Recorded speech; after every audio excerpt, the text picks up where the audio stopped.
আসসালামু আলাইকুম প্রিয় শিক্ষার্থীবৃন্দ, আজকে লাইভ ক্লাসে সবাইকে স্বাগতম।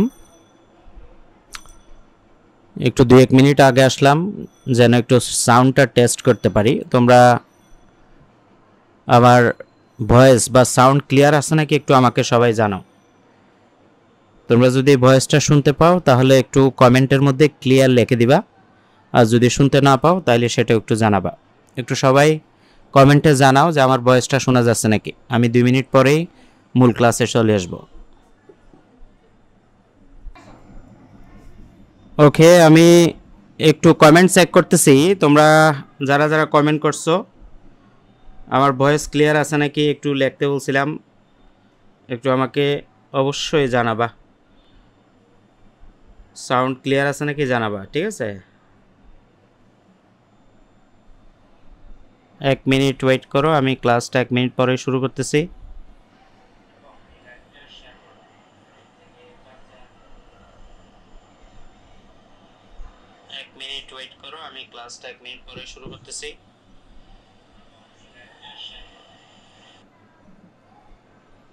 একটু ভয়েস ক্লিয়ার আছে নাকি একটু আমাকে জানাবা সবাই, ঠিক আছে? আমরা মূল ক্লাসে যাচ্ছি। আজকের ক্লাসটা হবে, তোমরা যারা বিবি অনার্স সেকেন্ড ইয়ারে বা BBS degree first course second year আছো, তোমাদের অ্যাকাউন্টিং টার্ট পেপার যেটা ইন্টারমিডিয়েট অ্যাকাউন্টিং নামে পরিচিত, ওইখান থেকে চ্যাপ্টার 2টা ইনট্যাঞ্জিবল অ্যাসেটস নামে পরিচিত। তো এই ইনট্যাঞ্জিবল অ্যাসেটসে বিভিন্ন ধরনের অঙ্ক আসে। আজকে আমরা লাইভ ক্লাস 1-এ খুব ইম্পর্ট্যান্ট একটা অঙ্ক দেখাবো যেটা বিবিএস ডিগ্রিতে আসছিল। অর্থাৎ তোমরা যারা সামনে বিবিএস ডিগ্রি পরীক্ষার্থী আছো, তোমাদের প্রশ্ন কেমন হবে, কোন ধরনের প্রশ্ন আসে, সেগুলোর আলোকে আজকে আমরা লাইভ ক্লাসটা দেখাবো। তো আমরা একটু খেয়াল করি চ্যাপ্টার 2। আজকে যে সাজেশনটা আমরা সলভ করাবো সেটা হলো national university second year BBS degree first কোর্সে 2021 সালে আসছিল, ঠিক আছে? বেসিক্যালি এই ধরনের প্রশ্নই তোমাদের আসবে। তো এই ধরনের প্রশ্নগুলো আসলে খুব সহজে কিভাবে সলভ করতে পারো এবং নির্ভুলভাবে সলভ করতে পারো সেটা তোমাদের দেখাবো। তো যারা জয়েন হয়েছে একটু কমেন্ট করে লিখে দিবা যে আমার সাউন্ড ক্লিয়ার আছে নাকি, ঠিক আছে? ক্লিয়ার থাকলে একটু ক্লিয়ার কথাটা লিখে দিবা। প্রথমে আমরা প্রশ্নটা একটু বুঝবো। ওকে, আমাদের কাজ হলো প্রথমে প্রশ্ন বুঝতে হবে আগে, তারপরে আমরা সেটা সমাধানে যাব। তো প্রশ্নটার দিকে খেয়াল করি। Black company purchased A factory machine at A cost of টাকা 1,80,000 অন জানুয়ারি 1, 2018। অর্থাৎ ব্ল্যাক কোম্পানি নামে একটি প্রতিষ্ঠান, তারা তাদের ফ্যাক্টরির জন্য একটা মেশিন কিনবে যার ক্রয় মূল্য হলো 1,80,000 এবং জানুয়ারি 1, 2018 সালে কিন্তু মেশিনটা ক্রয় করবে। The machine is expected to have a salvage value of টাকা 20,000 at the end of 4 years useful life. এটার অর্থ হলো তারা যে মেশিনটা কিনবে 1,80,000 টাকা দিয়ে, সেই মেশিনটার আয়ুষ্কাল হবে 4 ইয়ার, মানে 4 বছর, এবং ওই 4 বছর আয়ুষ্কাল শেষে মেশিনটার স্যালভেজ ভ্যালু অর্থাৎ ভগ্নাবশেষ মূল্য হবে 20,000 টাকা। During its life the machine is expected to be used 16,000 hours, অর্থাৎ পুরো আয়ুষ্কালে, ডিউরিং ইটস লাইফ মানে পুরো আয়ুষ্কালে মেশিনটি মোট 16,000 ঘন্টা ইউজড হবে, মানে টোটাল ইউজড হবে 16,000 ঘন্টা। Actual annual hourly use is to be, এই 16,000 ঘন্টা 4 বছরের মধ্যে কোন সালে কত ঘন্টা ইউজ হবে সেগুলো আবার নিচে দিছে। এই 16,000 ঘন্টা টোটাল হবে মানে পুরো 4 বছরে। তাহলে 2018 সালে ইউজড হবে 4,000 ঘন্টা, 2019 সালে ইউজড হবে 6,000 ঘন্টা, 2020 সালে 3,500 ঘন্টা, আওয়ার্স মানে ঘন্টা আর কি, এবং 2021 সালে 2,500 ঘন্টা বা 2,500 আওয়ার্স। তার মানে দেখো এই 16,000 ঘন্টাকে 4টা সালে ব্যবহার করছে। 2018 সালে 4,000 আওয়ার্স, 2019 সালে 6,000 আওয়ার্স, 2020 সালে 3,500 আওয়ার্স এবং 2021 সালে 2,500 আওয়ার্স। এই 4টা ইয়ারের আওয়ারগুলো যদি যোগ করো তাহলে কিন্তু 16,000 হবে। 4000, 4 এ 6 10,000, 10,000 আর 3,500 13,500, 13,500 আর 2,500 আওয়ার যোগ করলে 16,000 হয়। অর্থাৎ টোটাল 16,000 আওয়ার 4 বছরে ব্যবহার হয় এবং অ্যানুয়ালি বার্ষিকভাবে ব্যবহার হয়, এগুলো আলাদাভাবে দেওয়া আছে। ইনস্ট্রাকশন করণীয়তে কি বলছে দেখো, আমাদের প্রশ্ন পড়া শেষ। ইনস্ট্রাকশনে বলছে prepare depreciation schedule for the following method, অর্থাৎ নিম্নের পদ্ধতিতে অনুসরণ করে তোমাকে ডেপ্রিসিয়েশন শিডিউল অর্থাৎ অবচয় তালিকা তৈরি করতে হবে। পদ্ধতিগুলোর মধ্যে এ নাম্বার বলছে straight line method. Straight line মেথডের বাংলা অর্থ হলো সরল রৈখিক পদ্ধতি। বি নাম্বারে বলছে মেশিন আওয়ার রেট মেথড, অর্থাৎ মেশিন ঘন্টা পদ্ধতি। তাহলে আমাকে প্রথমে স্ট্রেট লাইন মেথডে আগে অবশ্যই বের করে নিতে হবে, বের করে সেটার জন্য অবশ্যই সারণী তৈরি করতে হবে। স্ট্রেট লাইন মেথড বাংলা অর্থ সরলরৈখিক পদ্ধতি। আমরা স্ট্রেট লাইন মেথডে অবশ্যই বের করার একটা সূত্র সবাই জানি। স্ট্রেট লাইন মেথডে অবশ্যই বের করার সূত্র হলো, রিকোয়ারমেন্ট আই দিয়ে দিলাম, straight line method yearly depreciation সমান cost minus salvage value divided by life. Cost বলতে বোঝায় যে সম্পদটা কিনছে সেটার ক্রয় মূল্য, স্যালভেজ ভ্যালু বলতে বোঝায় ওই সম্পত্তিটার যে ভগ্নাবশেষ মূল্য আছে, এবং লাইফ বলতে বোঝায় উক্ত সম্পত্তির যে আয়ুষ্কাল। আমরা যদি প্রশ্নের দিকে দেখি, আমরা দেখতে পাচ্ছি মেশিনটার কস্ট ছিল 1,80,000, মেশিনটার স্যালভেজ ভ্যালু ছিল 20,000 এবং মেশিনটার লাইফ ছিল 4 ইয়ার ইউজফুল লাইফ। তাহলে আমরা এই তিনটা মান 1,80,000 কস্ট এবং 20,000 স্যালভেজ ভ্যালু এবং আয়ুষ্কাল 4 বছর, এই তিনটা মান আমরা জাস্ট এই সূত্রে বসাই দিব। কস্টের জায়গায় 1,80,000 বসাইলাম, সূত্রের মাইনাস চিহ্ন দিলাম, স্যালভেজ ভ্যালু বা ভগ্নাবশেষ মূল্যের জায়গায় 20,000 বসাইলাম এবং লাইফ বা আয়ুষ্কালের জায়গায় 4 বছর বসাইলাম।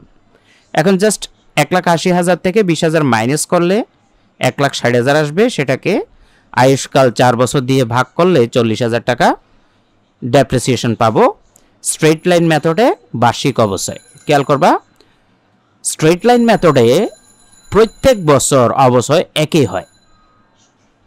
এখন আমরা একটা ডেপ্রিসিয়েশন শিডিউল করব। প্রশ্ন বলছে prepare depreciation schedule for the following method.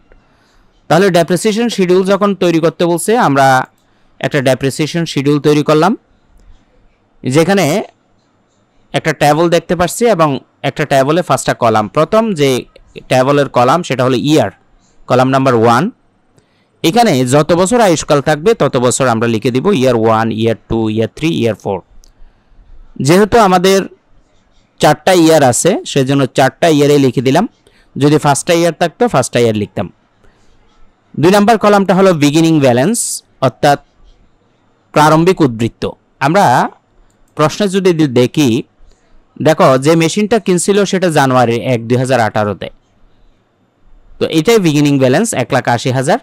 এই 1,80,000 টাকা আমরা প্রত্যেক বছর বিগিনিং ব্যালেন্সে বসাই দিব, 1,80,000, 1,80,000, 1,80,000, 1,80,000।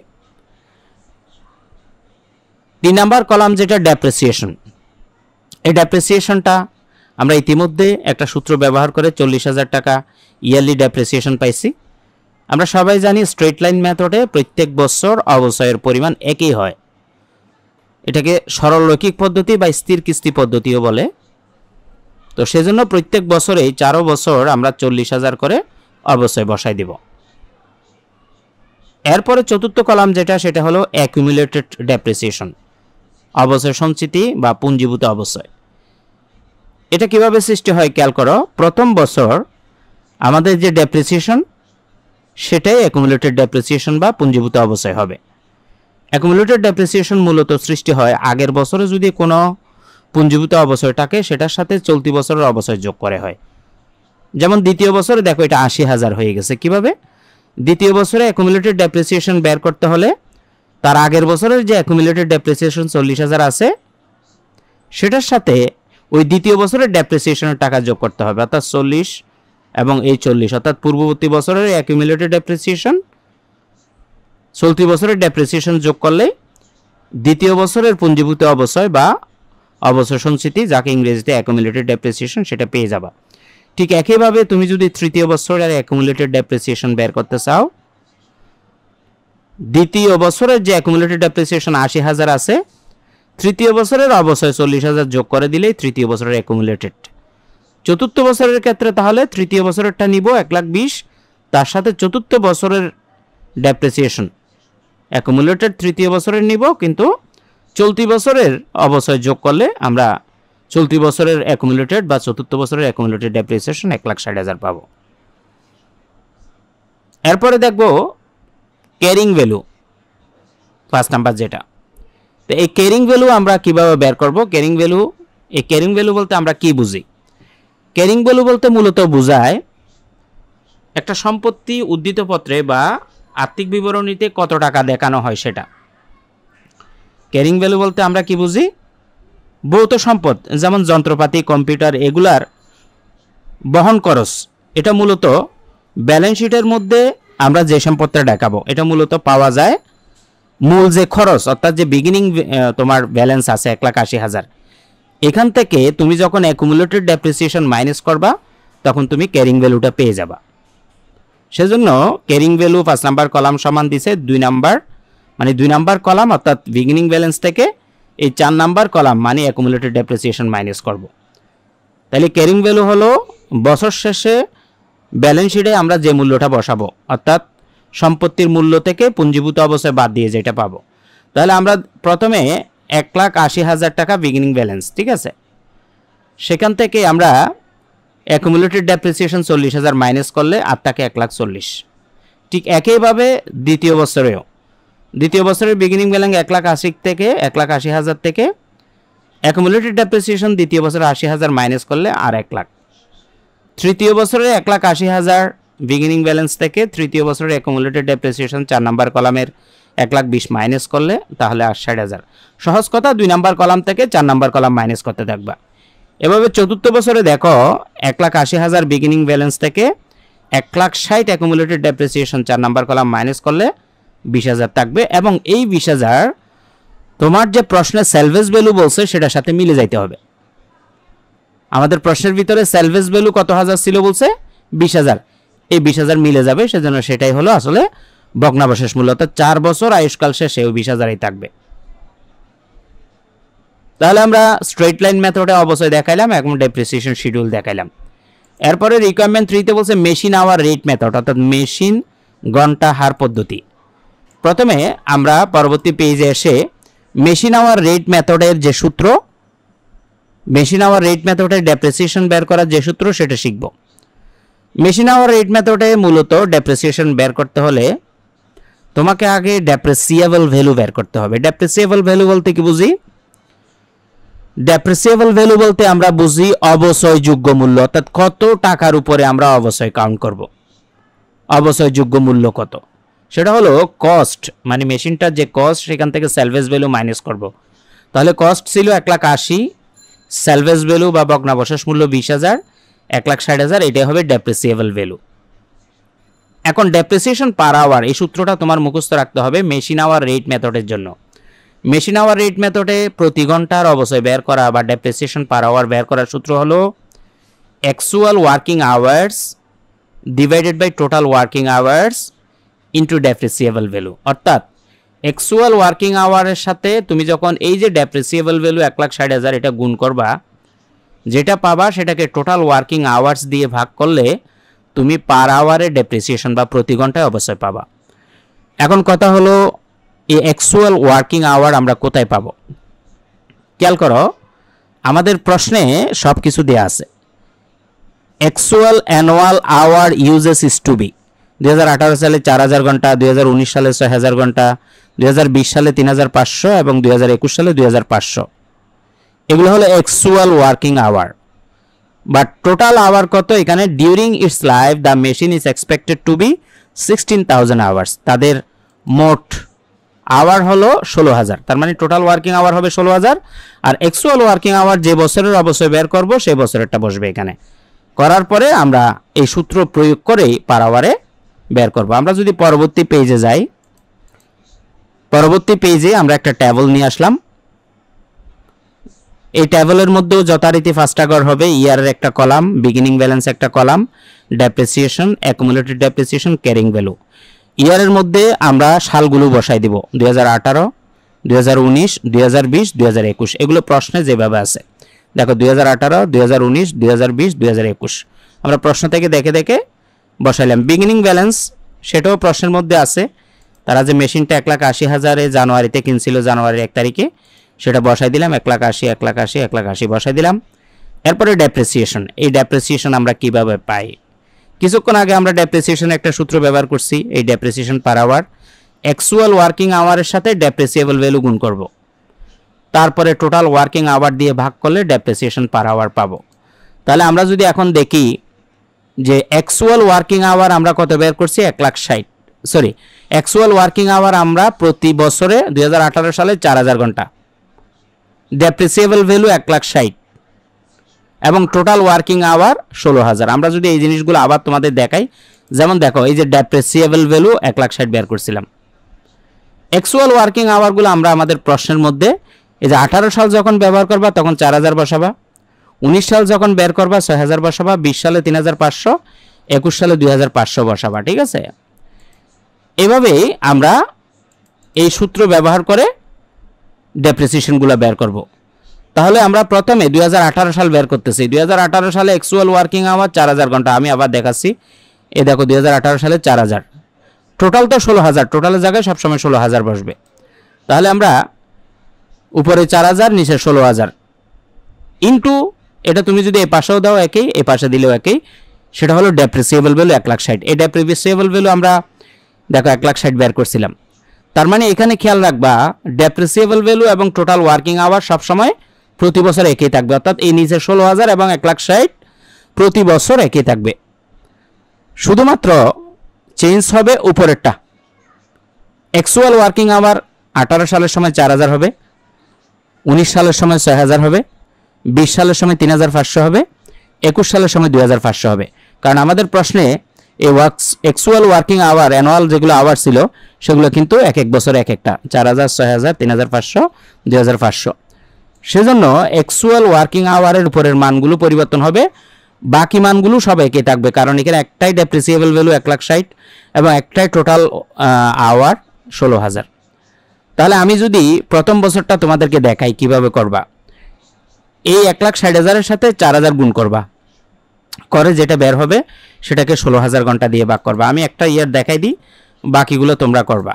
আমি একটা ক্যালকুলেটর নিলাম, ক্যালকুলেটরে প্রথমে 1,60,000 যেটা ডেপ্রিসিয়েবল ভ্যালু সেটা তুললাম। ওকে, দেখো তুলতেছি, ইনটু উপরে 4,000 যেটা সেটা লিখলাম, তারপরে সমান দিব, যেটা আসছে সেটার সাথে এই 16,000 ঘন্টা দিয়ে ভাগ দিব, ভাগ টোটাল আওয়ার যেটা 16,000 ঘন্টা সেটা দিয়ে ভাগ দিয়ে সমান দিব এই 40,000 টাকা প্রথম বছরে পার আওয়ারের অবশ্যই পেয়ে গেলাম। বুঝতে পারছি? তাহলে আমরা একটা বছর যখন তোমাদেরকে দেখাইছি বাকি সবগুলো একই, তাহলে আমরা এক বছর 2018 সালের আমাদের অবশ্যই পেয়ে গেলাম কত, 40,000। অর্থাৎ আমরা যে সূত্র ব্যবহার করছিলাম ডেপ্রিসিয়েশন পার আওয়ার, এই সূত্রের আলোকে আমরা 2018 সালে অবশ্যই পেয়ে গেছি 40,000। ঠিক একইভাবে 2019 সালেও শুধুমাত্র উপরে অ্যাকচুয়াল আওয়ারটা চেঞ্জ হবে, বাকিগুলো একই থাকবে। 1,60,000 একই আছে, 16,000 একই আছে, উপরে 6,000 হবে, কারণ 2019 সালে অ্যাকচুয়াল ওয়ার্কিং আওয়ার ছিল 6,000। তাহলে 1,60,000কে 6,000 দিয়ে গুণ করে 16,000 দিয়ে ভাগ করা 60,000 টাকা 19 সালের অবশ্যই। 20 সালে উপরে 3,500 ছিল অ্যাকচুয়াল ওয়ার্কিং আওয়ার, সেটা বসবে, বাকিগুলো একই। 1,60,000 সাথে 3,500 গুণ করে 16,000 দিয়ে ভাগ করলে 35,000 পাবা 20 সালের অবশ্যই, এবং 21 সালের অবশ্যই ঠিক একইভাবে করে আসলে 25,000 পাবা। ডেপ্রিসিয়েশন করার পরে যথারীতি আগের অঙ্কের মতেই আমরা অ্যাকুমুলেটেড ডেপ্রিসিয়েশন পুঞ্জীভূত অবস্থায় 40,000 যেটা সেটা আনবো। দ্বিতীয় বছর অ্যাকুমুলেটেড ডেপ্রিসিয়েশন আগের বছরের অ্যাকুমুলেটেডের সাথে দ্বিতীয় বছরের যে ডেপ্রিসিয়েশন 60,000 সেটা যোগ করব, তাহলে 40, 60, 1 লাখ। তৃতীয় বছরে 1 লাখের সাথে তৃতীয় বছর 20 সালের যে 35,000 যোগ করলে 1,35,000। চতুর্থ বছরের অ্যাকুমুলেটেডের জন্য তৃতীয় বছরের যে অ্যাকুমুলেটেড 1,35,000 সেটার সাথে চতুর্থ বছরের ডেপ্রিসিয়েশন অর্থাৎ 1,35,000 এবং 25,000 যোগ করলে 1,60,000। এরপরে ক্যারিং ভ্যালু আগে আমরা যেভাবে শিখছি বিগিনিং ব্যালেন্স থেকে অ্যাকুমুলেটেড ডেপ্রিসিয়েশন মাইনাস করব। তাহলে 1,80,000 থেকে 40,000 মাইনাস করলে 1,40,000, আবার 1,80,000 থেকে এই 1 লাখ মাইনাস করলে 80, 1,80,000 থেকে 1,35,000 মাইনাস করো 45,000 এবং 1,80,000 থেকে 1,60,000 মাইনাস করলে তুমি 20,000 সেলভেজ ভ্যালু পেয়ে যাবা। এটা হলো মেশিন আওয়ার রেটে আমাদের ডেপ্রিসিয়েশন শিডিউল। তাহলে এই ধরনের অঙ্কই আসলে তোমাদের আসবে, ভয়ের কোনো কারণ নাই। আমরা আরও কিছু লাইভ ক্লাস দিয়ে তোমাদেরকে এই চ্যাপ্টারটা ক্লিয়ার করব। তবে রিকোয়েস্ট থাকবে ভিডিওটা সর্বোচ্চ শেয়ার করবা যেন সবাই উপকৃত হয়। আজকের লাইভ ক্লাস এখানেই শেষ করব। সবার প্রতি শুভকামনা রইল। আসসালামু আলাইকুম ওয়া রাহমাতুল্লাহি ওয়া বারাকাতুহু।